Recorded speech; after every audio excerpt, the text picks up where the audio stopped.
Before, I was so sort of lost in life. Like, just to paint a quick picture, like, I had been playing video games since I was like 7 years old, and obviously it progressed more and more and more. I lived in a single mother household, so there was no strong father figure there to sort of guide me on the right path. So I was just more and more and more time being spent on video games. I used to run home from school to play. I was heavily addicted, just like that.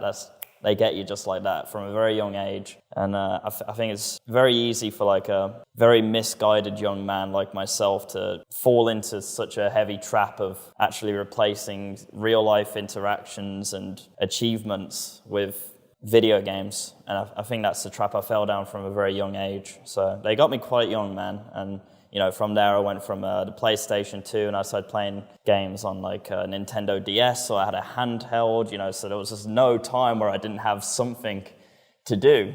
Because a PlayStation 2, it's locked away, at home. I've now got a Nintendo DS. I'm out and about, I'm in the car playing my Nintendo DS. That's how they get you, man. That's how they get you. You spend so much time in the virtual world. Like I say, your real life situation is getting worse, it's deteriorating. And I got to a point where my mental health was so like completely broken. Like I had incredible levels of anxiety. I couldn't leave the house to even go and get like some milk. Like there's a shop 2 minutes away walk from my house. I couldn't do it. It was a mountainous task. And because of that as well, depression. I was incredibly depressed because my lifestyle was terrible. I was making all the wrong choices all the time. I dropped out of college about halfway through my first year because one morning I just had a mental breakdown. I couldn't do it anymore. Just a small thing that triggered that, which was simply my shoes. I bought some new shoes for college and I put them on in the morning and they just didn't quite fit. And I just burst out into tears because that was the last straw. That's all it took. It's insane how things grind you down as well. I had terrible friends around me as well. I was always like the stepping stone for a joke, and that is the worst type of bullying because you can't point at it specifically and say that's bullying because it's just subtle enough. But that over 5 years will destroy your self-esteem. So I had that as well. And that, once again, driven me more into the online world because I was a G there, I'm the best player at GTA 5, It sounds really corny now when you say it. Yeah. What did you find so addictive about gaming? So I think it started off, quite innocent, like, he plays his video games, he's a young guy, let him play his video games in his room, messy room, teenage boy, But I think that very quickly transitions into full-blown addiction because I think these developers who are making these games and these platforms, these apps, are incredibly intelligent. They know what they're doing. And it turns into a sort of a manipulation of the weaknesses, the evolutionary weaknesses of our brains as young men. Because I think young men, we want to feel like we're progressing towards something. We have a competitive nature inside of us, and I think video games, they quench that first. I think they're designed for that. Think of a game like World of Warcraft where you start off, you're a brand new character, you level 1, you've got nothing, you're weak, and then you start leveling up and you do a quest and you're stronger now and you can actually now beat that mob and you've got new access to quests and new areas of the world. It's like it's essentially a life path which is, instead of unlocked through achievements in the real world, which are tangible and much harder to unlock as well. That's how they get you as well, because it's so much easier to level up inside of a video game.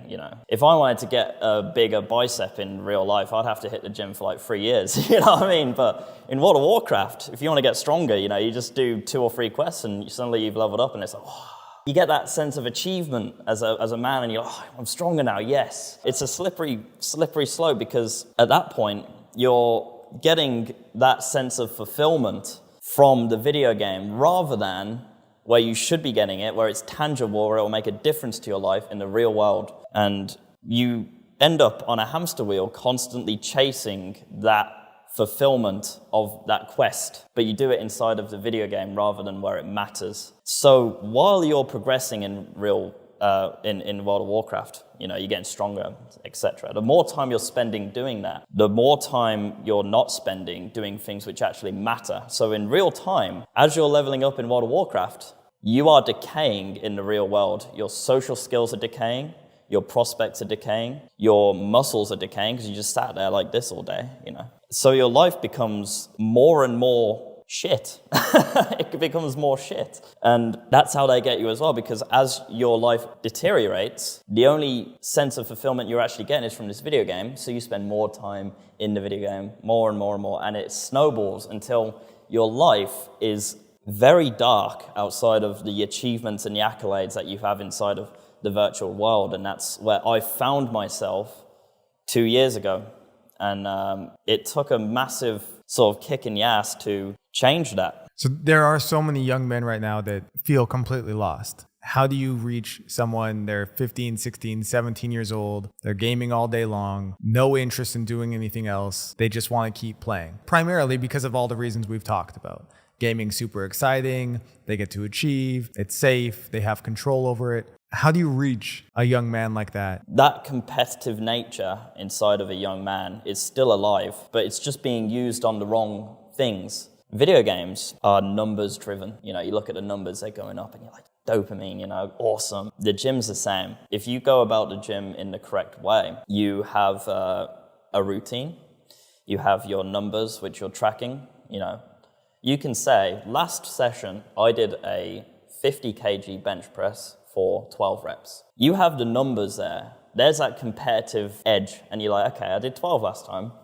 I'm going to do 13 this time. And the benefits are immediately tangible because the sense of achievement you get after you've had a good gym session, you feel it immediately. Much like how you do with video games. If you get a 7 kill streak on COD, you get that sort of dopamine straight away, like, oh, I get to call in my Harrier strike now. You get a sense of achievement immediate with the gym. I think the gym is an absolutely incredible start point for people who are much addicted to video games, because that's where I started. And I'm not saying it won't be difficult. It absolutely will be. When I quit video games, my life had become so bad and I had nothing going for me apart from my one marketable skill of video editing. For 9 months straight, I felt pretty terrible. And I think that is quite unavoidable. But what you need is a good support network, and you need the belief in yourself that you can make a change. Before you can bear the fruits of your labor, you need to suffer. The fruits need to grow. You need to work on the farm, you know, and that's how I saw it. So do whatever you can to get through that period. And the good thing with the gym as well is if you're going to the gym, that's 2 hours a day where you're not actually playing video games and you're working on something which has tangible benefits. I think that's the best path forward, the gym. Start with the gym. Everything starts with the gym. I've not played a single video game since New Year's 2022.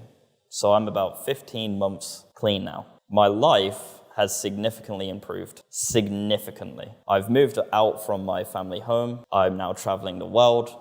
I live in Thailand. I have an incredible network of friends, and I'm building a business. I'm building an online following. I'm making an impact in the world.